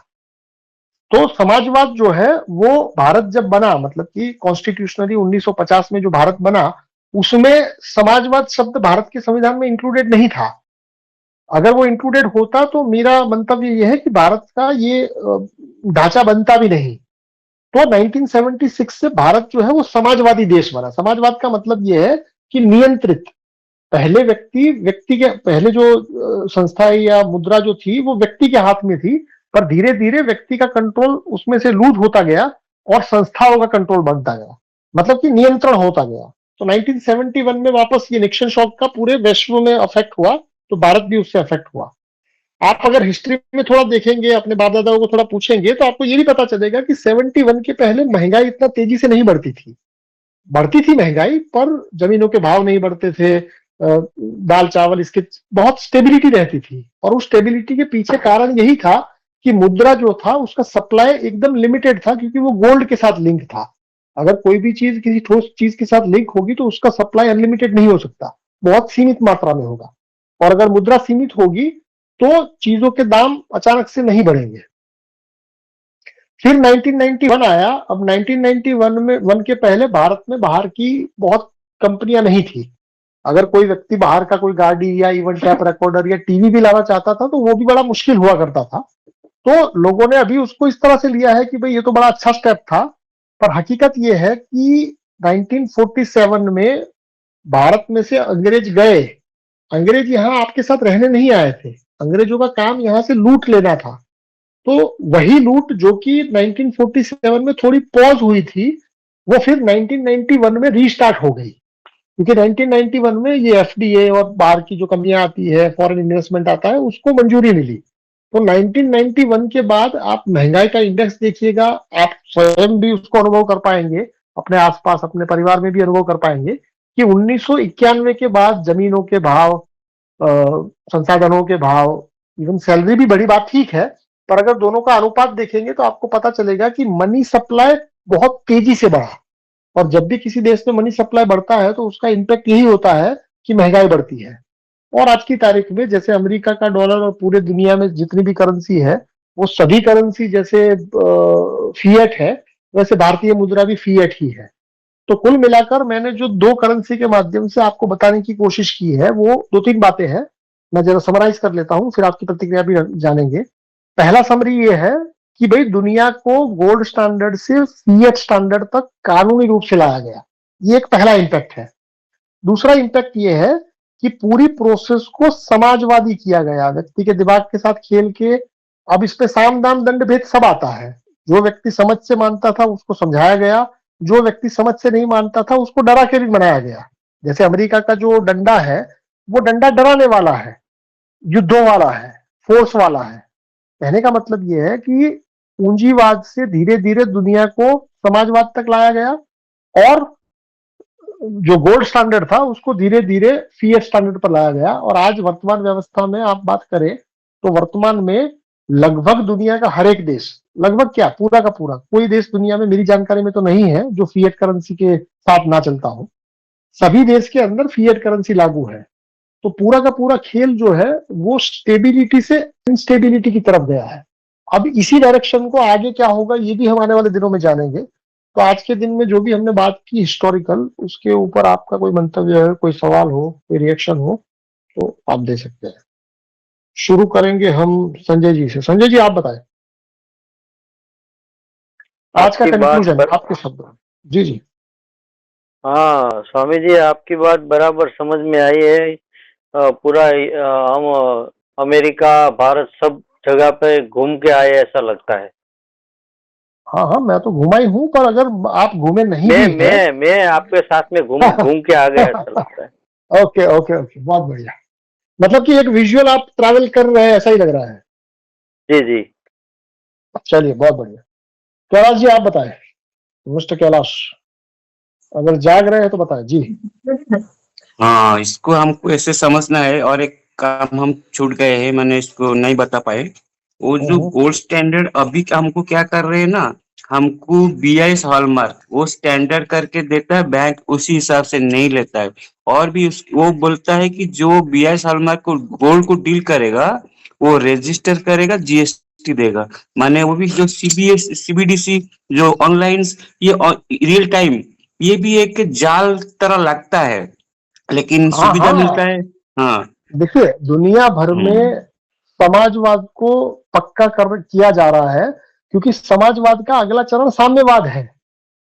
तो उसको आप कानून के नजरिए से देखेंगे तो भी पता चलेगा, व्यवस्था के नजरिए से देखेंगे तो भी पता चलेगा, मनुष्य का खाना क्या है उसके नजरिए से देखेंगे तो भी पता चलेगा। मतलब जितना भी आप रिसर्च करेंगे, जितना भी आप चीजों को समझेंगे खुली आंखों से, तो आपको उसका डायरेक्शन एक दिशा में ही लगेगा। हाँ, कुल मिला के यही बात है उनका उनका प्लान, स्ट्रेटेजी प्लान वो पहले से 20-40 ईयर्स पहले से वो तैयारी हुआ है। वो चाहे तो जी 40 जी। ईयर्स का तैयारी 30 ईयर्स में कंप्लीट हो जाए या 45 ईयर्स ले ले, लेकिन उसका तैयारी होता, प्लानिंग के सहित आते हैं। चोरी करने के लिए आने के लिए तो प्लानिंग करना पड़ेगा ना। हाँ, मतलब कि उनका डायरेक्शन फिक्स है। हो सकता है उसमें समय में कम ज्यादा हो जाए, पर डायरेक्शन तो फिक्स है। इतना तो समझ आ गया यार। ओके। चलिए बहुत बढ़िया। अंकुश जी आप बताइए अपना कोई प्रतिक्रिया फाइनल।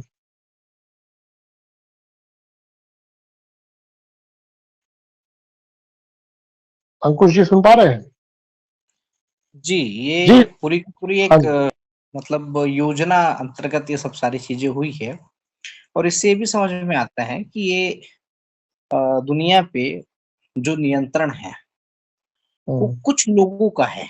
इस बात को मैंने पहले काफी सुना भी था और मैं समझता भी था, लेकिन अब लगभग लगभग चीजें समझ में आ रही है कि ये जो दुनिया, जिस दुनिया में हम और आप हैं, इसको कुछ एक ये पूरा कुछ एक हाथों में नियंत्रण है इसका। और इसको कुछ ऐसा डिजाइन किया गया है जिसमें लोकतंत्र का नाम दिया गया। जी नाम जी, है। मतलब कि नियंत्रण का उन्होंने जो शब्द चुना है वो स्वतंत्रता चुना है। हाँ हाँ, जैसे मैं इसको कहता हूँ अपने अध्यात्म या धार्मिकता में जो बात कहता हूँ कि भारतीय परिदृश्य में धर्म को लेकर के जो बातें कही गई और धर्म के बाबत जो सब सारी चीजें कही गई, उसी को धर्म कह दिया गया, अध्यात्म कह दिया गया, जहाँ पर भय है, जहाँ पर तमाम सारी चीजें हैं। तो ये ऐसा डिजाइन किया गया है कि आपको सब कुछ दिखेगा। जैसे बहुत सारे साथियों ने, आपने भी इस बात को ये किया कि भाई उसने कह दिया, लोगों ने मान लिया। अब ठीक है, उसने जापान में तो बम फेंका ही फेंका, लेकिन अमेरिका में भी तो कुछ लोग होंगे ऐसे बुद्धिजीवी। हाँ, तो जो मेरे ख्याल से एक राष्ट्रपति हुए, शायद अब्राहम लिंकन की बात होती है जहां तक, अगर मैं गलत नहीं हूं तो शायद उनको भी जो डेथ हुई थी उसमें भी इसका लिंक है। यस जो यस, आप कह जितने भी राष्ट्राध्यक्ष है, उस हाँ, राष्ट्राध्यक्ष ने जब भी ये साजिश के खिलाफ कुछ करने की कोशिश की है तो उनका हश्र यही हुआ है। हाँ। तो कहने का मतलब ये है कि ये कुछ एक चीजें, ऐसी चीजें हो गई है धीरे धीरे, और ये कुछ इस तरह से एग्जीक्यूट की जाती है कि वो समझ में नहीं आती, क्योंकि हमको फंसाया एक एक एक आम इंसान के लिए तो ये सारी बातें समझना थोड़ा मुश्किल है, क्योंकि वो अपना जद्दोजहद में भी तो लगा है।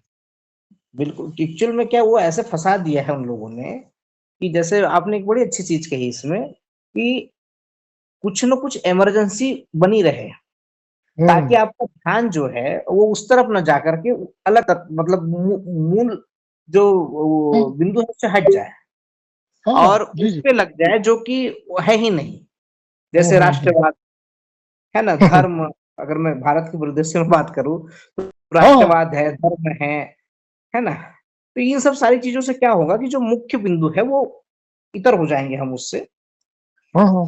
और उसमें एक चीज जैसे आपने इससे शायद पहले भी थोड़ी सी चर्चा किए थे कि ये धीरे धीरे चीजें कैसे हुई। किसी ने ये सोचा नहीं था कि मीडिया जो है वो कभी एक मतलब इतना बड़ा प्रभावित करने वाला एक केंद्र बन जाएगा कि जिससे चुनाव ही नहीं तमाम सारी चीजें बदल जाएगी। तो वो अगर आज 50 साल पहले 60 साल पहले देखिए, जैसे हमारे यहाँ पर दूरदर्शन वगैरह था, तो दूरदर्शन से वहां शुरुआत हुई, लेकिन आज वो धीरे धीरे ऐसा बदल गया कि आपका जो नैरेटिव है, आपकी जो सोच है वो भी वो तय करता है। देखिए अभी का जो माहौल है उसमें आपकी जो साइकी है, आपका जो मनोविज्ञान है, उसके तहत व्यक्ति को कंट्रोल करने का पूरा तामझाम है। भाई एक जमाना था जब युद्ध इसका कारण था, और वो युद्ध करते वक्त भी जो ये करा रहे थे उनको पता ही था कि ये कोई फाइनल वेपन नहीं है, ये एक इंटरमीडिएट है। और अभी मेरा ये स्पष्ट रूप से मानना है कि अभी का जो वेपन ये साइकोलॉजिकल है वो भी फाइनल वेपन नहीं है। आने वाले दिनों में, वैसे हमने इनडायरेक्टली उसकी बात की ही है, कहने का मतलब ये है कि भैया शरीर से आपको कमजोर किया गया है, मस्तिष्क से आपको कमजोर किया गया है, आपकी साइकी बदली गई है, पर ये भी कोई अल्टीमेट रीजन नहीं है। अल्टीमेटली तो अभी एक और चरण बाकी है, जो डीएनए की बात है। आपको पूरी तरह से, क्योंकि आपका जो टोटल जो सेंटर पॉइंट है वो आपका डीएनए है। जब तक वो आपके डीएनए को कंट्रोल ना कर ले तब तक पूरी की पूरी मनुष्यता को या किसी एक आदमी को भी पूरी तरह से नियंत्रित नहीं किया जा सकता।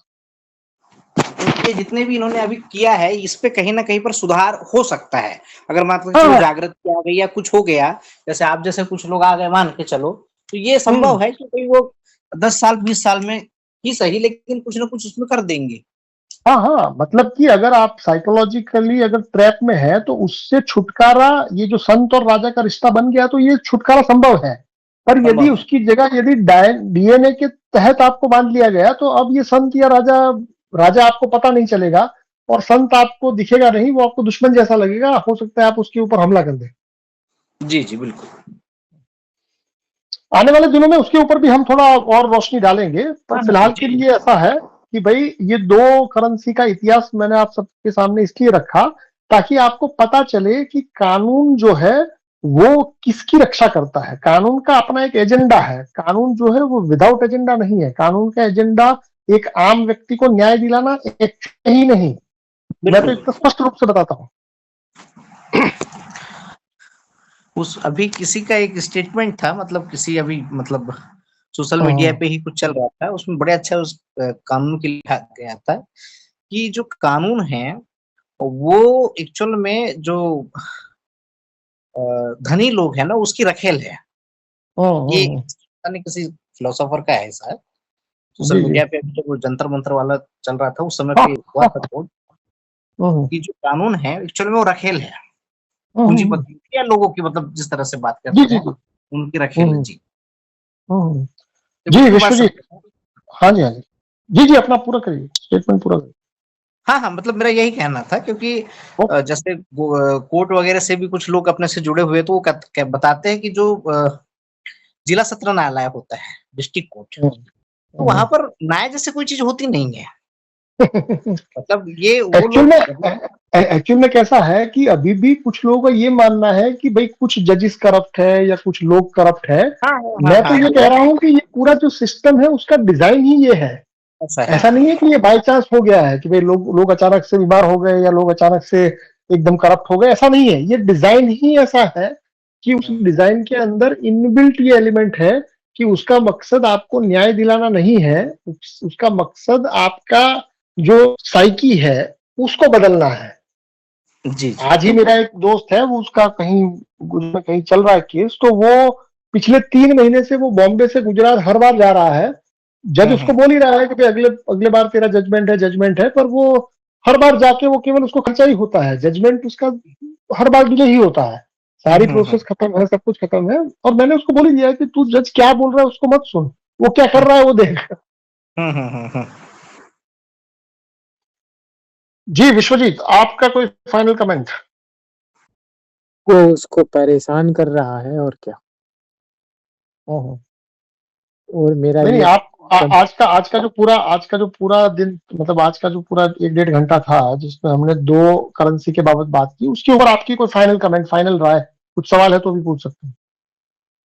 फाइनल तो यही है कि मैंने सुना है कि पहले वाले जो लोग थे, पुराने लोग, पुराना मंदिर, आप भी बोलते पुराना मंदिर, पुराने लोग बहुत ज्यादा ज्ञानी थे।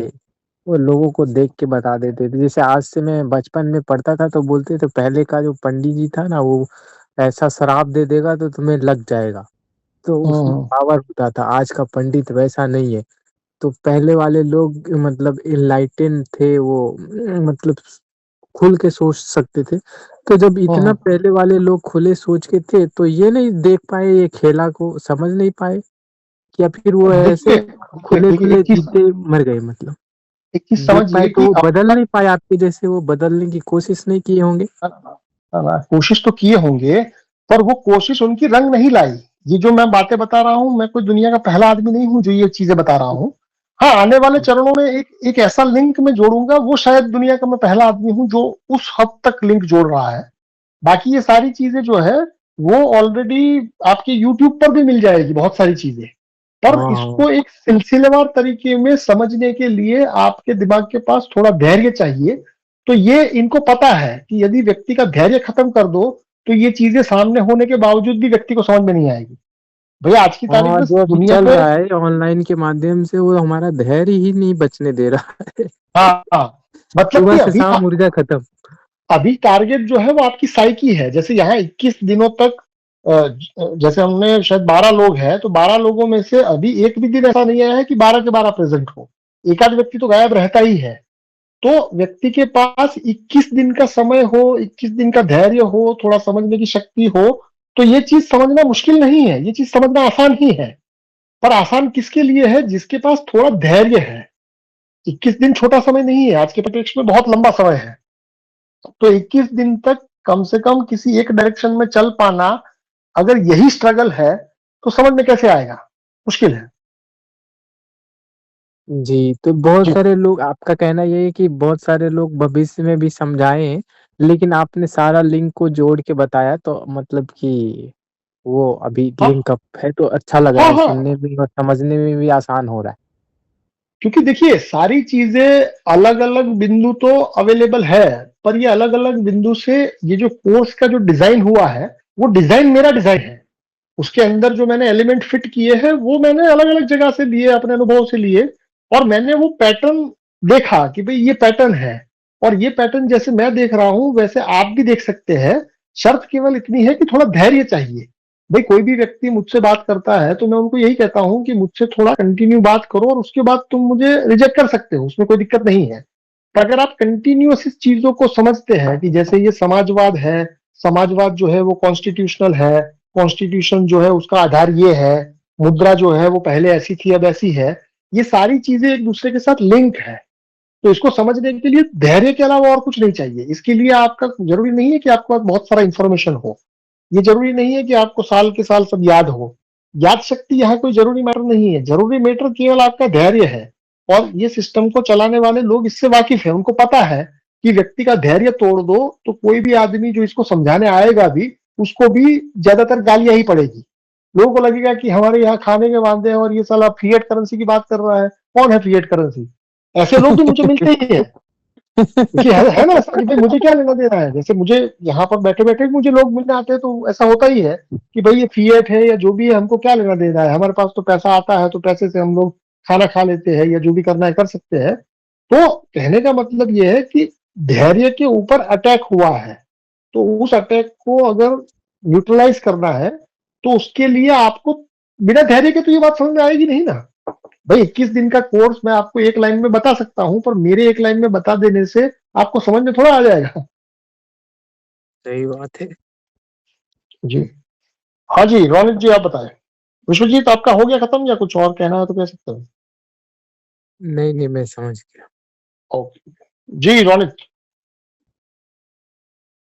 हाँ जी, तो इसमें मैंने एक चीज और समझी है यहाँ पे, जैसे जो प्राइवेटाइजेशन हुआ है 1991 में, तो जब 1990 में इंडियन गवर्नमेंट बनी थी तो चंद्रशेखर उस टाइम पे प्राइम मिनिस्टर बने थे, और जैसे इन्होंने अगले ही साल प्राइवेटाइजेशन को लाना था, तो मुझे लगता है कि कहीं ना कहीं अड़चन थी या वो मान नहीं रहे थे, उनको 1 साल के अंदर ही हटा दिया गया था एज ए प्राइम मिनिस्टर, और पीवी नरसिम्हा राव को उस टाइम पे 1991 में पीएम बनाया, जून में बनाया उनको, और जुलाई में ही प्राइवेटाइजेशन को करवा दिया गया। तो मैं इसको यहाँ इस तरीके से लिंकअप कर रहा हूँ कि उनको हटाया गया इसीलिए कि वो मान नहीं रहे थे, या कुछ भी हो सकता है उनका मैटर। देखिए, अभी भी आप सरकार को ये समझ रहे हैं कि सरकार पॉलिसी डिजाइन करती है, तो सरकार एक माध्यम है जिसके तहत पॉलिसी डिजाइन होती है। तो राजनीति के अंदर ये चीजें आपको मिलेगी कि भाई कोई आया, कोई गया, किसी की हत्या हुई, किसी की हत्या का प्रयास हुआ, ये सारी की सारी चीजें आम जनमानस की साइकी के ऊपर प्रभाव डालने के लिए है। अगर आप उसको हिस्टोरिकली देखेंगे तो पता चलेगा कि भाई हिस्टोरिकली तो ये चीजें बड़ी साफ है, एकदम सीधी सीधी है। पर क्योंकि हिस्ट्री में चीजें साफ है, जब वो हिस्ट्री घटती है, जब वो रची गई, तब के लोगों को नहीं पता चलेगा। क्यों नहीं पता चलेगा? क्योंकि व्यक्ति को किसी और चीज में दौड़ाया गया है। अगर आपको आपकी जॉब में सुबह 7 बजे पहुंचना यही स्ट्रगल हो, तो मेरी बात समझने के लिए तो आपको पहले उस स्ट्रगल से बाहर निकलना पड़ेगा ना। जी बिल्कुल जी, और कोई प्रतिक्रिया है तो दीजिए, बाकी। और इसमें एक चीज एक और ऐड की है, जैसे जो भी बंदा इस चीज को समझ लेता है या वो मास लेवल पे समझाना स्टार्ट कर देता है या कुछ भी करने की शुरुआत करते हैं, तो वो उसको रास्ते से हटा देते हैं। जैसे हमने इतिहास में देखा, राजीव दीक्षित जो थे उन्होंने भी कुछ इसी तरीके से समझाया था, तो उनको भी हटा दिया गया, और भी काफी लोग हुए हैं, उनको ये हटा देते हैं रास्ते से। मतलब कोई अगर मास लेवल पे कुछ करना चाहता है तो उसको हटा देते हैं। देखिए, इसीलिए इसका तरीका जो है, क्योंकि समझना ये पड़ेगा कि भाई अगर आपका दुश्मन बहुत व्यापक है, बहुत बड़ा है, तो फिर उसको काउंटर करने के आपको इनोवेटिव तरीके खोजने पड़ेंगे। भाई अगर मान लीजिए कि कोई आप रैली करके पूरा पिक्चर में आके ये सब करने जाएंगे तो मुश्किल है। इसलिए मुश्किल है क्योंकि अब आप आइडेंटिफाई हो गए हैं।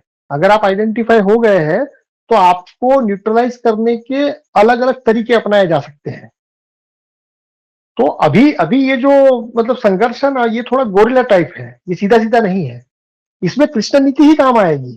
कृष्ण ने जो कुछ भी किया उसमें उसने हथियार नहीं चलाया है, पर उसने हथियार चलाने की जितनी भी संभावना है उसको पूरी तरह से टटोला है। तो भारतीय शास्त्र में जो महाभारत का चैप्टर है, वो महाभारत का चैप्टर तो इसी के लिए है कि भाई दुनिया में जब ऐसी शक्तियां पावरफुल हो जाए तो आपको क्या करना चाहिए, उसके बारे में पूरा महाभारत में कृष्ण का कैरेक्टर वही बताता है। तो मैं तो इंस्पिरेशन वहां से ही ले रहा हूँ। जी मिस्टर राजेंद्र। हाँ कैलाश जी। अच्छा, ये तो पूरा विश्व में अगर स्ट्रैटेजिक प्लान है और इसको कुछ कोई कर रहा है तो बेनिफिट जाएगा ना कुछ लोगों को। तो वो कैसे पता चलेगा? इन्हीं को ही जाता है। जैसे कि हम सुनते हैं 13 परिवार, फैमिलीज, ये बकवास होगा कि सही होगा मेरे को पता नहीं। मेरे को खुद को आइडेंटिफाई करना है। अगर ये स्ट्रैटेजी प्लान है तो इसका पीछे का जो व्यक्ति होगा वो कोई होगा ना, इसको थोड़ा समझने की उस व्यक्ति के नौकर का नाम बता दूं तो चलेगा? उस व्यक्ति का थोड़ी देर बाद बताऊंगा, उसके नौकर का बता देता हूँ, फिर देखता हूँ कि उस नौकर का आप क्या करते हैं। ये सवाल मुझे आमतौर पर पूछे जाते हैं कि भैया उसका नाम बताओ, तो मैं ये कहता हूँ कि भैया उसका नाम तो मैं बता ही दूंगा, क्योंकि मैं नाम बताऊंगा और तुम जाके कुछ करने वाले हो, तो पहले उसके नौकर का कुछ करो और तुमको पता चल जाएगा कि उसका नौकर का कुछ नहीं हो सकता तो उसका क्या होगा। उसका नौकर जो है वो दुनिया का जितना भी देश है, उसका जो राष्ट्रपति, प्रधानमंत्री, जो भी कैबिनेट है, वो उसका नौकर है। अच्छा। तो अब उस नौकर का पहले कुछ उखाड़ लीजिए, फिर बात करते हैं उसका क्या करेंगे। तो ये नाम का नहीं है, अभी भी आप लोग उसको समझ नहीं पा रहे हैं। ये नाम की बात नहीं है, ये बात ऐसी है कि भाई आपकी शक्ति छीनी जा रही है। थोड़ी देर के लिए समझिए कि वो छीन के कहां जा रही है आपको नहीं पता है, पर आपको ये तो पता है ना कि आपका छीना जा रहा है। हाँ, क्योंकि आप ऐसी लड़ाई लड़ना चाहते हैं जिसमें पहले दिन ही पता है कि नहीं लड़ सकते। भाई जब उसके नौकर के साथ नहीं लड़ सकते, उसके साथ क्या लड़ेंगे आप? वो गोरिल्ला वार होगा, गोरिल्ला वार वो होगा क्या जो बोल रहा है? शुरू में।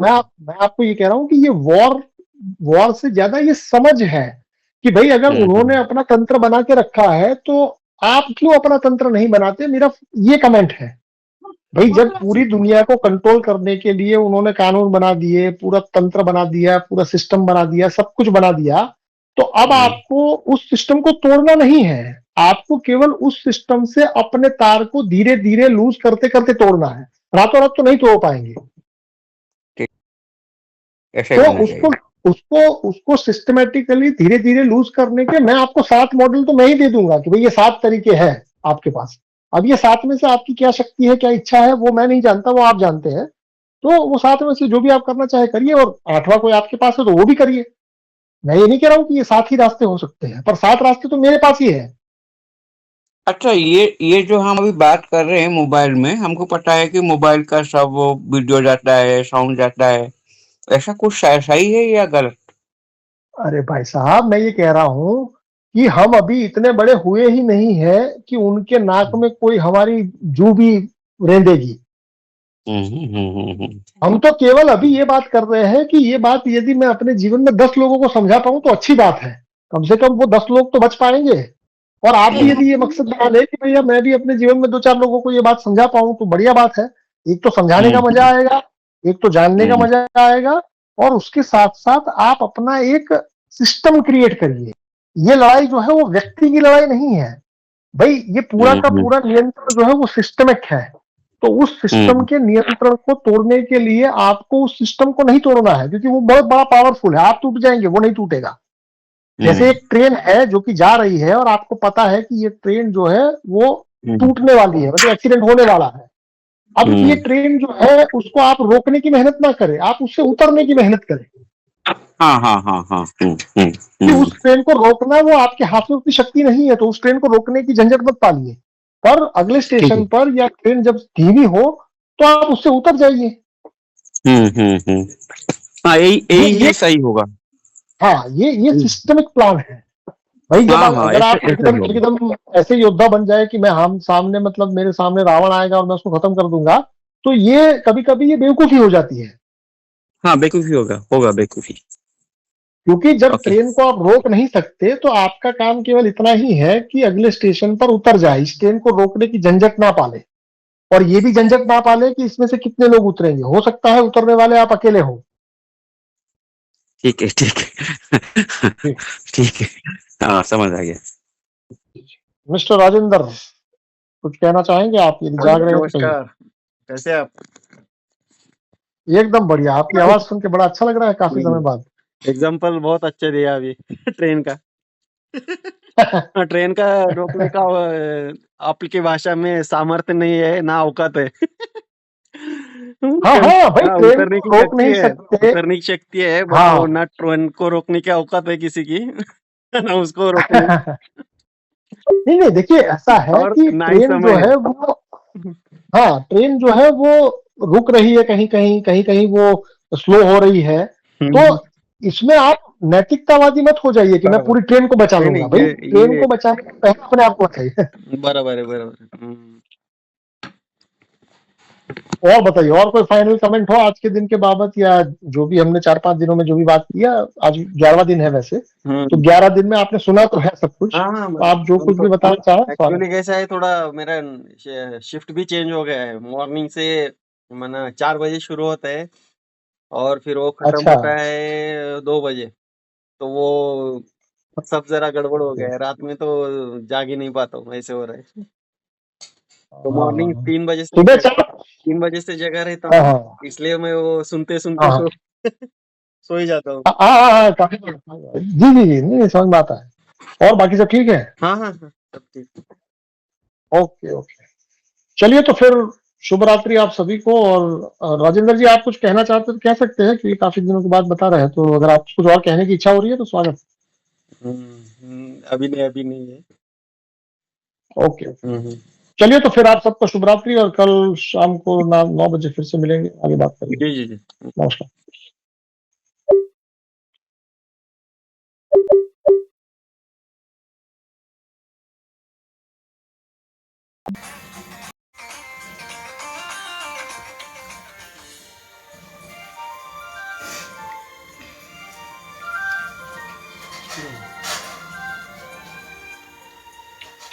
What are you doing, Papa?